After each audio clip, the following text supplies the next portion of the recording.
Ilya Poletaev has been praised for his unfailingly gorgeous tone and luminous intelligence.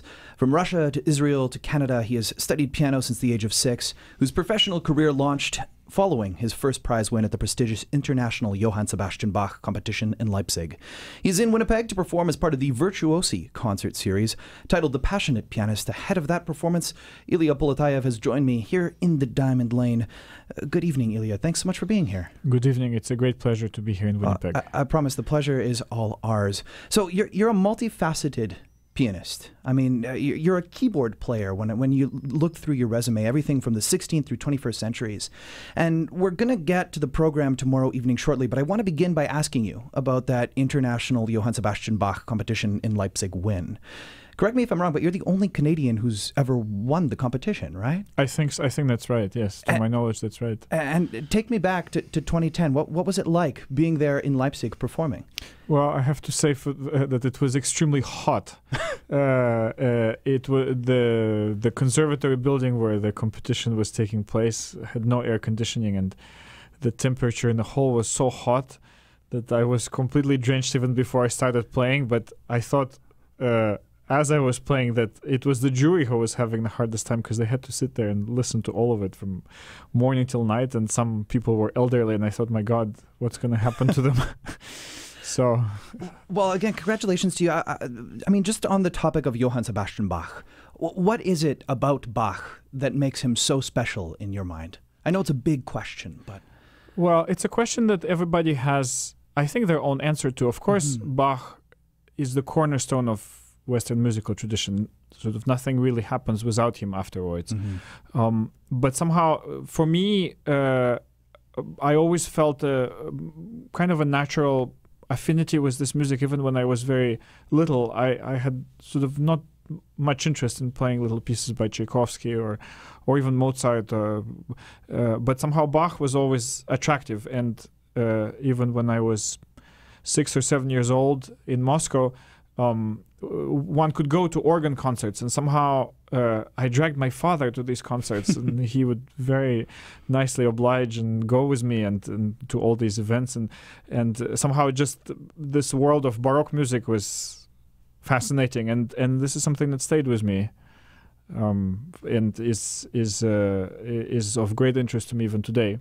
And evidently, I mean, it's something that resonates with so many listeners, players. You don't have to be a player at the piano to comprehend what Bach is doing. But you touched on something there. You said you'd go to organ concerts. And one of the things that I find I have to remind myself every now and again is that Johann Sebastian Bach wasn't sitting at a modern day piano. Right? I mean, he was sitting at a different type of instrument. He was an organist and everything else. As someone who also plays the harpsichord and the fortepiano versus the pianoforte, does that motivate your interpretation of Bach? Do you think about the instrument that he was playing at the time? For sure, yeah. I always had an interest in early keyboards, and when I was 16, I started studying quite seriously with probably Canada's most important harpsichordist, Colin Tilney, who was a very important and remains a very important influence on my development, and I was very fortunate to have him because his own playing has so much depth and sincerity of interpretation. Very often, people hear harpsichord playing and they think, well, this is a little bit dry, and his playing was never that, and so I was very lucky to have that as an example. And then I started also playing fortepiano and actually quite a lot chamber organ and continuous settings when I did a lot of Baroque chamber music in graduate school and later. And so when I come to the modern piano, all of this for sure informs what I do, but I also am aware that playing the modern piano, you have to make it sound good on our modern instrument, and it's always an act of creative translation. It cannot be a verbatim kind of retelling of what you would do at an early keyboard. You have to reimagine things a little bit. Yeah, and you have to adapt to the instrument that is at hand. Yes, or underhand, and also not. It's not just a question of adaptation. It's a question of rethinking certain things and not aiming to be too literal or certainly correct. Although I believe that there are certain aspects of Baroque music which you have to communicate no matter what. But I also think that it's in a certain sense piano music, and you have to play it with color and with a variety of nuance and with a creative approach to sonority and all that. Yeah. Well, I mean, looking at this program, what kind of struck me, I mean, many things kind of struck me about it, but it's this idea that it almost gives you a little bit of an overview of the progression of a piano of sorts, because there's Bach, and then from there we move on to the music of Beethoven, and I want to just tap a little bit more into a couple more of these composers. The Beethoven that you're playing, Opus 109, it's coming at the end, number 30, right? It follows the Hammerklavier. Right. What can you tell us about that piece of music? Well, the three last Beethoven sonatas are a unique thing altogether. It's such a novelty. These pieces which, in the way they're put together, are so unorthodox, and yet there is also a transcendent quality to them. The material is so compressed. There are so few ideas. The economy of means is quite staggering. People always think of Beethoven as sort of the master of grandiose ideas, but actually in these pieces everything is so miniaturized, and yet the depth and the profundity of expression are probably unmatched, actually even in Beethoven's earlier piano works. And so I play this piece, and I also think of how it must have come across when it was first seen and heard. It must have been absolutely bewildering to people to hear this music. And I recently had the privilege of seeing a film made by my colleague at McGill, Tom Begin, who is a renowned forte pianist. And he recorded these three late sonatas using a piano similar to what Beethoven had, a Broadwood. Also utilizing a kind of a hearing machine, a cupola that went on top of the piano that apparently Beethoven had to help him hear. And one got a very clear sense that some of this urgency to hear the sound and to hear and to experience the vibrations also went into the music. And that's something that is not immediately apparent when you play it on a modern keyboard, with the sense of struggle of almost trying to break the instrument so that you can hear the sounds that you're making. I found it actually very moving. Wow, yeah, and that's just that idea of having a motivated performance and just reading more about it. And in terms of how Beethoven interacted with his instrument, it was different than other composers of the time, other pianists of the time. He really changed things. He is the radical that way. Yes, and also, I mean, we think of Beethoven as somebody who transcended his miserable circumstances. And seeing this film and thinking about it more and more convinced me that actually his deafness and his what we would call today really disability, I think actually plays a huge role in this music, because there is such an urgency and such a tremendous emotional range that I think can only come because of the tremendous suffering that this person must have endured.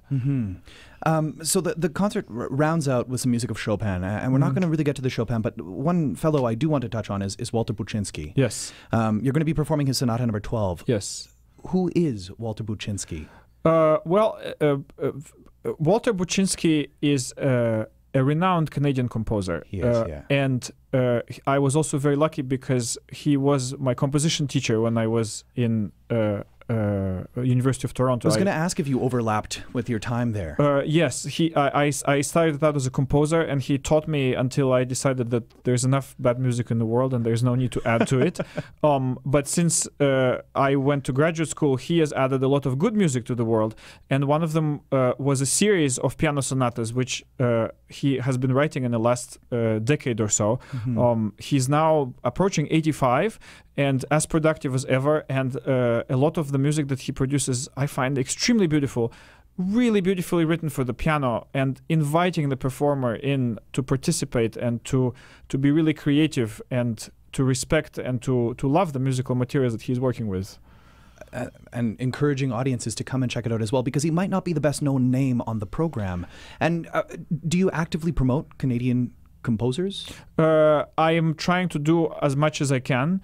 And yes, I think it's a very important thing, especially in the case of somebody like Walter Buczynski, who has written so well for the instrument and who has given a lot to the Canadian music scene. I think it's very important, not only because I know him personally, but because I really believe that this music has quality for it to be heard and for other people to play it.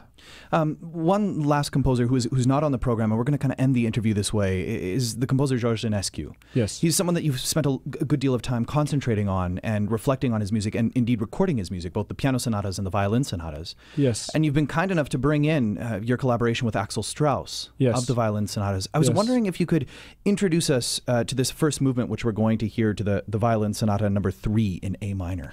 Well, I will speak very, very briefly about Enescu, because very few people really realize how great this man was. He's now remembered as a violinist, but actually he was really a musical polymath, a composer, a pianist, a conductor, a person with tremendous memory who I think remembered any piece that he had ever encountered in his life. And his music has tremendous depth. And it is only maybe in the last 20 years or so that people have realized that there was a really great composer who, because of his modesty and because of all kinds of circumstances, remained basically in the shadows. And yet he's one of, to my mind, of 20th century greats. And this beginning of his third violin sonata uses a lot of Romanian folk material. Not all of his pieces do to the same degree and in the same way. But the absolutely ingenious use of color, texture, and interweaving of different of the two instruments, to me makes this particular piece extremely attractive. But we were lucky with Axel, my esteemed colleague, to have the opportunity to record the entire output of George Enescu for piano and violin available on Access, and we've even played programs of entire programs of piano and violin music. Wow. And it works because every piece is so different. He sets himself completely different challenges in every work. And it really is something unique. I mean, he has a unique voice which evolved over time. And the more I spend time with this music, the more I'm struck by how rich and how inexhaustible it is. Well, Ilya Poletaev, before we get to that, I want to thank you so much for coming by the Classic 107 studio this evening. Great pleasure. Thank you for having me. And you can go and see Ilya Poletaev take part in the Virtuosi concert series. The show is called The Passionate Pianist. It takes place tomorrow, 7:30 p.m. at Eckhart Gramate Hall at the University of Winnipeg. For more information, head to virtuosi.mb.ca. Here is Ilya Poletaev at the piano collaborating with Axel Strauss in a performance of the first movement to Enescu's Piano Sonata number 3 in A minor.